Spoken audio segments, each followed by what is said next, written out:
please help me to welcome Miss Belva Cook.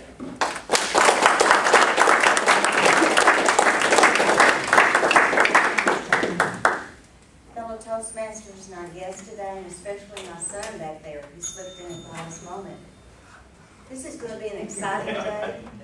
When I called the honoree to see if he would be willing to participate, he thought he actually was just being verified for a position that is duty on the All County. And so he has been so excited and so helpful in giving me the information needed to prepare this honoree of a special occasion.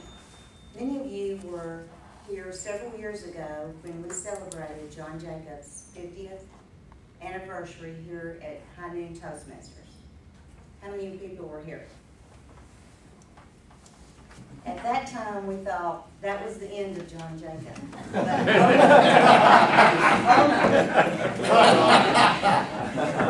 oh no. John has made it another 3 years. John has been in Toastmasters 53 years. Let's give him a hand. I'm so excited, and when I interviewed John, I thought, you know, I probably ought to concur with some of the things he told me, with some of the references, some of his, not friends, but maybe peers. And I got conflicting stories. So at the end of this, I'm going to let John tell us what's right and what's wrong. To begin, John has been married for 56 years. Roy Rainey, when I interviewed him, his comment was, I don't know how James put up with John for 56 years. Amazing to him.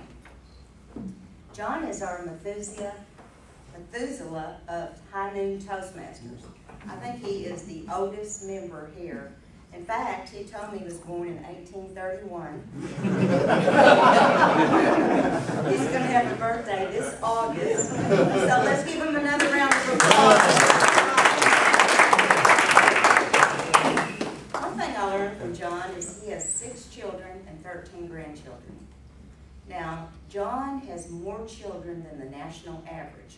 The national average says 2.3. And so obviously John knows how to do something other than sell copiers. He can tell us how it came about later. His education, he has a BA from the State University in Michigan. He's been employed with Modern Image Systems for 24 years, and I didn't get the small details. He probably sold for someone after that. And I noticed since he's from Michigan, he had to leave that state because everybody knew John, and they probably wouldn't buy a copier from him. So he ended up in Arkansas. I'm so excited to have him here.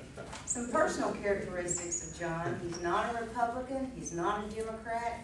John is a libertarian. And just ask him any time that you want to know anything about political, he's right there. He will give you his views. Now, when I interviewed Jeff Hathaway, he kind of told us a little bit different story than what you told, John. He told me he was a tennis player. Well, Jeff says that he used to play tennis years ago, and Dick Patterson, he acknowledged the truth, that y'all used to play tennis every Sunday morning before church. Otto Wink, Dick Patterson, you, and Mike Donovan. Now, Jeff tells me that you never won, that Otto always beat the socks off you. Otto was a champion at table tennis, and you just couldn't ever beat him. So you can defend yourself at the end. The travel experience I asked about John, he travels to and from work. I thought about that, and I realized after talking to him that John can only handle directions to and from work. And when he needs to get somewhere, he always asks someone to take him. We love you, John. Some outstanding achievements. John Jacob has achieved DTM, and that's no small thing. Although Tim Zimmerman has other talks. Tim tells us that the 3 speeches that they've given together that when they would begin a speech, John Jacob would always lead off first. And they were in a speech one time, and John was to lead off. And John looked at Tim, Tim looked at John, John looked at Tim, and John immediately started on the second part and forgot the first part. But I know that that has something to do with age, so we're just going to overlook that. We're not going to get into it. Years ago, the accomplishments to be a DTM, I don't think were probably as strict as they are today.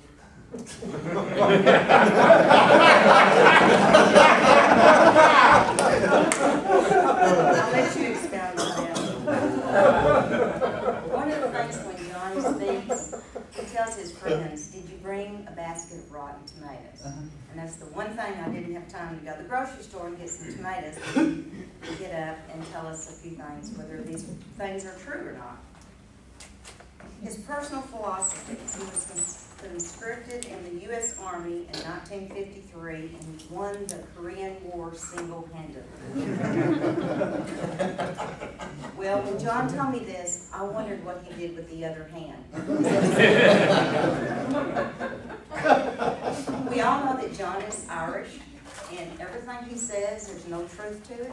But anyway, with great gratitude, I welcome John Jacob to the lectern to tell us if any of these untruths are true.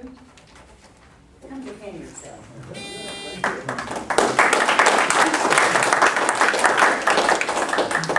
I don't get very hurt by these.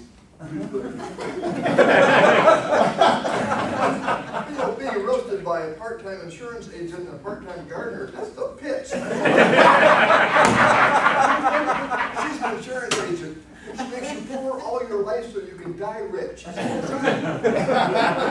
writing a novel now. It's a science fiction novel about an insurance person that returns in telephone calls. I went in their office last week and was trying to rob everybody. By the time he left, he lost $200. And a gardener, she's been a gardener. Last year she put AstroTurf down and it died. Give you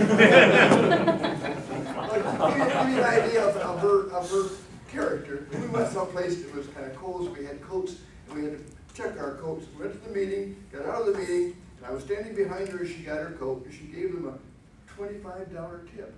I thought, wow. I said, Belva, that's a lot of tips. She said, did you see the coat she gave me?